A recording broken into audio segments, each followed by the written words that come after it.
Indian സിനിമയിൽ തന്നെ വലിയ രീതിയിൽ നിരൂപക പ്രശംസ നേടിയ ചിത്രമാണ് മോഹൻലാൽ നായകനായ ദൃശ്യം. ജിത്തു ജോസഫ് അന്ന് സംവിധാനം ചെയ്ത ദൃശ്യത്തിന്റെ ആദ്യ രണ്ട് ഭാഗങ്ങളും വലിയ രീതിയിൽ വാണിജ്യ വിജയം നേടിയിരുന്നു.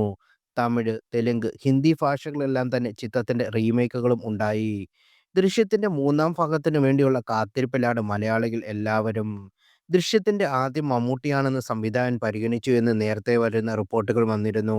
എന്നാൽ മോഹൻലാൽ അല്ലാതെ മറ്റൊരാളെയും ജോർജ് കുട്ടി എന്ന കഥാപാത്രമായി ആരാധകർക്ക് ഇന്ന് സങ്കല്പിക്കാൻ പോലും സാധിക്കില്ല. അത്രമാത്രം മികവോടാണ് മോഹൻലാൽ ആ കഥാപാത്രത്തെ അവതരിപ്പിച്ചിരിക്കുന്നതും. ഇപ്പോഴിതാ ജോർജ് കുട്ടിയായി മമ്മൂട്ടി ദൃശ്യത്തിലെത്തുന്ന ഒരു AI വീഡിയോ ആണ് ഓൺലൈനിൽ ശ്രദ്ധ നേടുന്നത്. ജോർജ് കുട്ടിയുടെ വേഷം മമ്മൂട്ടിക്ക് നന്നായി ഇണങ്ങുന്നുണ്ടെങ്കിലും ഈ കഥാപാത്രമായി മോഹൻലാലിന്റെ മുഖം മനസ്സിൽ പതിഞ്ഞുപോയെന്നാണ് ആരാധകർ കമന്റ് ബോക്സിൽ അഭിപ്രായപ്പെടുന്നത്. അതേസമയം ദൃശ്യത്തിന്റെ മൂന്നാം ഭാഗം റിലീസിന് തയ്യാറെടുക്കുകയാണ്. ചിത്രത്തിന്റെ ഷൂട്ടിംഗ് അടുത്തിടെ പൂർത്തിയാക്കിയിരുന്നു.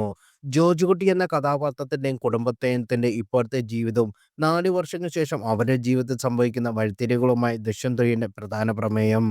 ചിത്രത്തെക്കുറിച്ച് സംവിധായകൻ ജിത്തു ജോസഫ് അടുത്തിടെ ഒരു അഭിമുഖത്തിൽ പ്രധാനപ്പെട്ട ചില സൂചനകൾ നൽകിയിരുന്നു.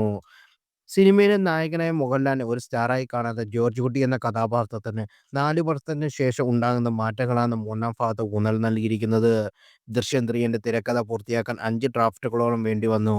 ആദ്യ രണ്ട് ഭാഗങ്ങളെ പോലെ മൂന്നാം ഭാഗവും ഒരു നല്ല സിനിമയാകും എന്നാണ് എന്റെ പ്രതീക്ഷയെന്നും അദ്ദേഹം പറഞ്ഞു.